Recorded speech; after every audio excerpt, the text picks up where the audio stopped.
আমরা প্রত্যেকেই আমাদের কাছে যদি কেউ সাহায্যের জন্য আসে, আমরা সাধ্যমতো তাকে সাহায্য করার চেষ্টা করি, বা কোনো ভিক্ষুককে বা হতদরিদ্র কাউকে দেখলে তাকে কিছু দান করার চেষ্টা করি। আজকে দান নিয়ে কৃষ্ণ এবং অর্জুনের কথোপকথন তোমাদের সামনে তুলে ধরছি। কৃষ্ণকে অর্জুন একদিন জিজ্ঞাসা করলেন যে, হে কেশব, আপনি সদা কর্ণের গুণগান করেন, বলেন তিনি বিশ্বের শ্রেষ্ঠ দানী, কিন্তু আমার জ্যেষ্ঠ যুধিষ্ঠির তিনিও কম নন।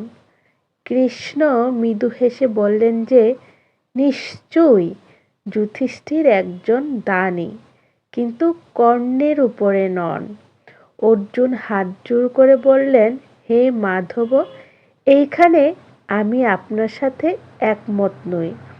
কৃষ্ণ বললেন, চলো তবে পরীক্ষা করে দেখা যাক দুইজনকে। এবার কৃষ্ণ ও অর্জুন দুজনেই ব্রাহ্মণের বেশে এলেন যুধিষ্ঠিরের দরবারে। যুধিষ্ঠির ভীষণ সম্মান এবং আপ্যায়ন করে তাদের আসার কারণ জিজ্ঞাসা করলেন। ব্রাহ্মণবেশী কৃষ্ণ মৃদু হেসে বললেন, আমাদের যজ্ঞের জন্য চন্দন কাঠ চাই। বলেই কৃষ্ণ মন্ত্র বলে রাজভাঁড়ারের সব কাঠ উধাও করে দিলেন।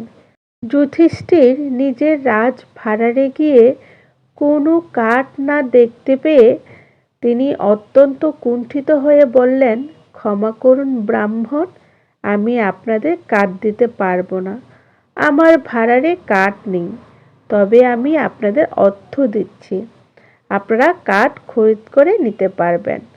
কৃষ্ণ মৃদু হেসে বললেন, তার দরকার নেই রাজন, আমরা শুধু কাঠ চাই, আপনি ব্যস্ত হবেন না, আমরা আপনার আতিথেয়তাতে দেখে মুগ্ধ, আপনার কল্যাণ হোক।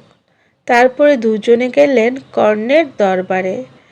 অনুরূপভাবে কর্ণও তাদের আপ্যায়ন করলেন। তারপরে কৃষ্ণ একইভাবে চন্দন কাঠ চাইলেন এবং মন্ত্র বলে সব কাঠ লুপ্ত করে দিলেন। কর্ণ রাজভাঁড়ারে গিয়ে কোনো কাঠ নেই দেখে সোজা চলে গেলেন কুড়ুল আনতে। তারপর কুড়ুল হাতে দরবারে প্রবেশ করে বললেন যে, হে ব্রাহ্মণ, একটু সময় দিন আমায়। এই বলে নিজের দরবারের যত জানালা, বসার আসন কুড়ুল দিয়ে কাটতে লাগলেন। শেষে হাঁপাতে হাঁপাতে বললেন, হে ব্রাহ্মণ, আপনাদের এতক্ষণ অপেক্ষা করতে হলো, তাই ক্ষমা চাইছি, কিন্তু আমার ভাঁড়ারে কোনো কাঠ ছিল না, তাই এই দরবারে যা যা চন্দন কাঠের ছিল তাই দিয়ে দিলাম। হে ব্রাহ্মণ, বলুন, এতে কি আপনাদের প্রয়োজন মিটবে? কৃষ্ণ একান্তে অর্জুনকে বললেন, পার্থ, অঙ্গরাজকে বুঝলে দানী এমনই হয়।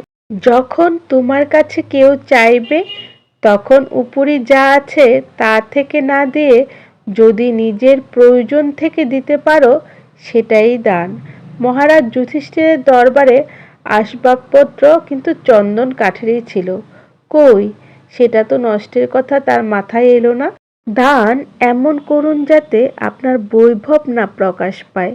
দান তখনই সার্থক হয় যখন আপনি তার প্রয়োজন নিজের বলে অনুভব করতে পারেন। হরে কৃষ্ণ।